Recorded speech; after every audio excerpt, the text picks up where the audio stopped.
Hi guys, it's album review time. We've got King Kraken and March of the Gods.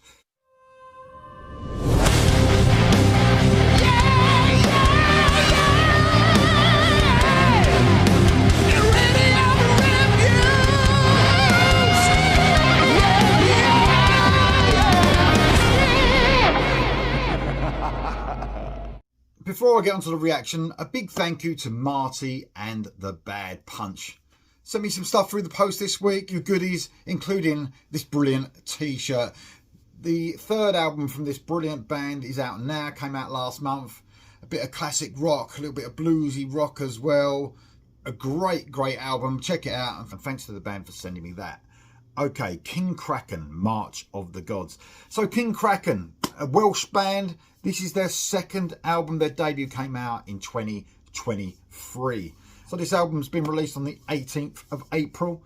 So, man, I love their debut album. I really did love their debut album. But they've been really busy as well, this band. It's one of the busiest bands I know. They've really been touring a lot, which is essential for a band these days, you know, to make their name and make any sort of headway in the music business these days, as well as doing their own headline slots. They've been supporting bands like Monster Truck, South of Salem, Fury, Jeff Tate, Crowbar. And I've got to say, when it comes to Crowbar, probably the closest, you know, you would get to this band out of all those bands I've just mentioned. That would be a gig and a half if I could have caught that show.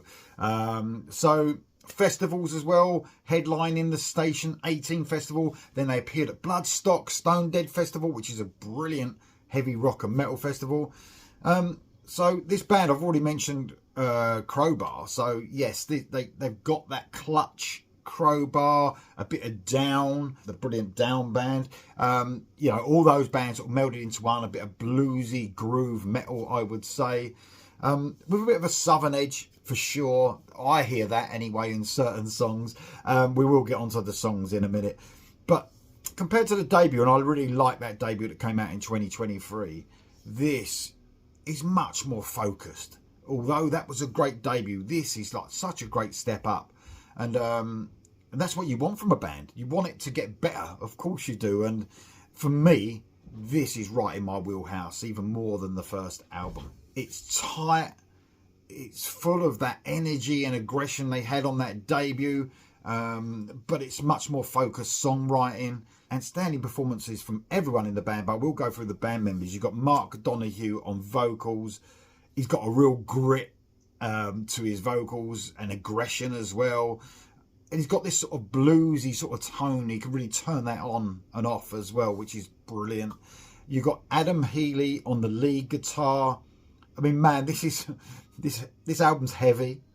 It's very melodic, by the way, but it's very guitar heavy. This is a band, you know, just how you want them. I can't remember hearing one bit of keyboards across this album. This is full throttle, guitar, bass, drums, and vocals. And man, the guitars are right up in that mix. I will get on to the way this album sounds in a minute. But yeah, there's loads of great lead guitar all across this. You've got Pete Rose on the rhythm guitar. So between these two guys, a real guitar heavy album. If you want guitars, you got them, guys. They're all over this album. Then you've got the rhythm section of Carl Mayer on the bass and Richard Mears on the drums. I mean, this is closest I could say if you're going to put this in some sort of genre. You know, I would say groove metal.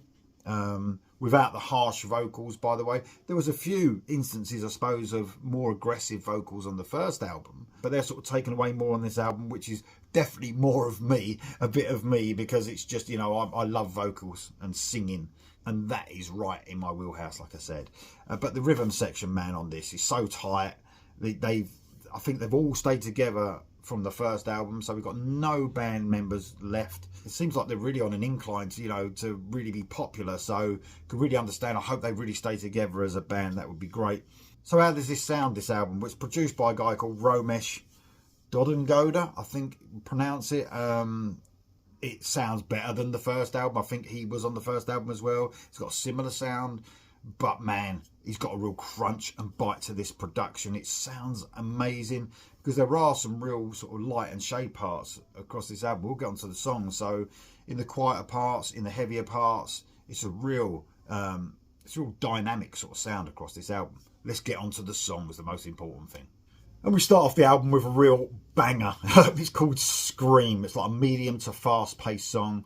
If ever there was a perfect opener to this album, they chose it right out of the gates. Heavy, sort of chugging guitars, just rock you to a chorus that almost sort of goes half-time. I don't think it is a half-time chorus, but it slows down for full heavy effect.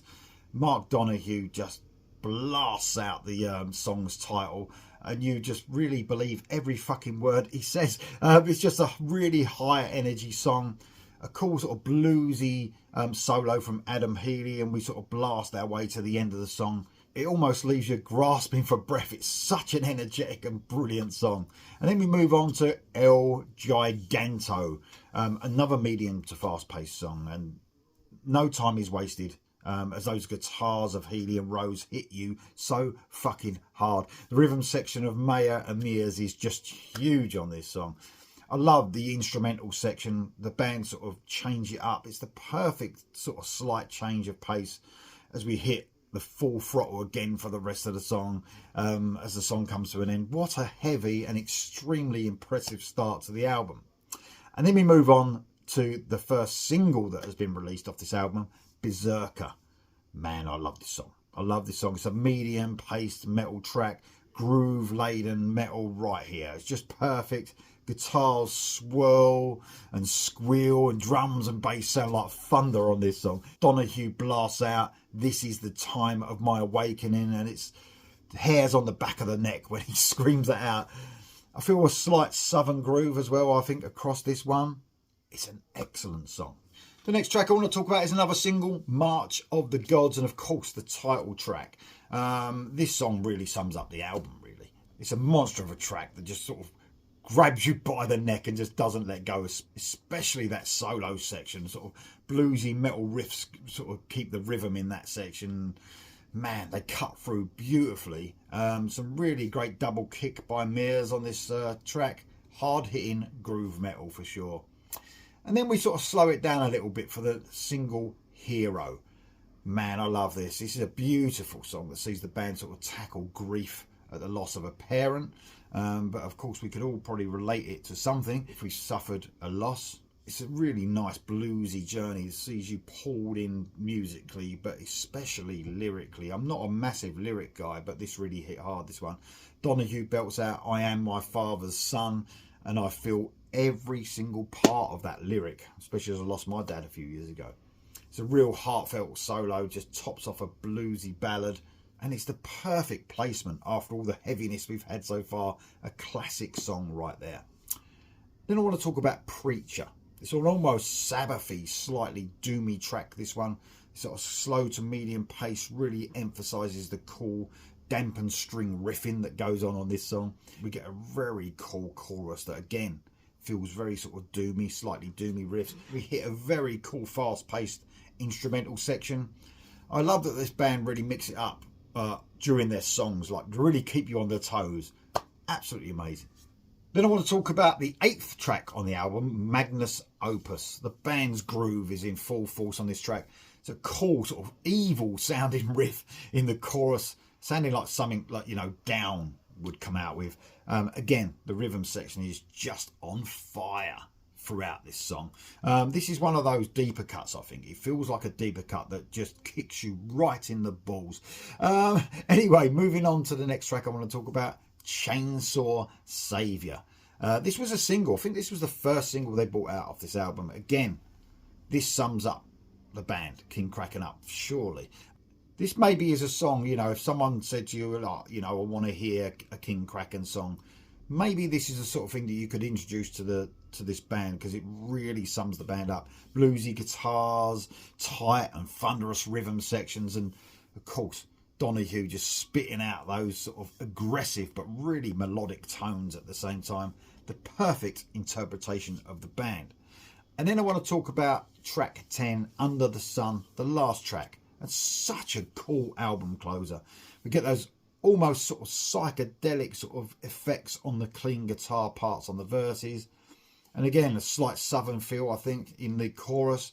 Maybe some like Blackstone Cherry sort of feels, but amped up to like 11 or 12 even.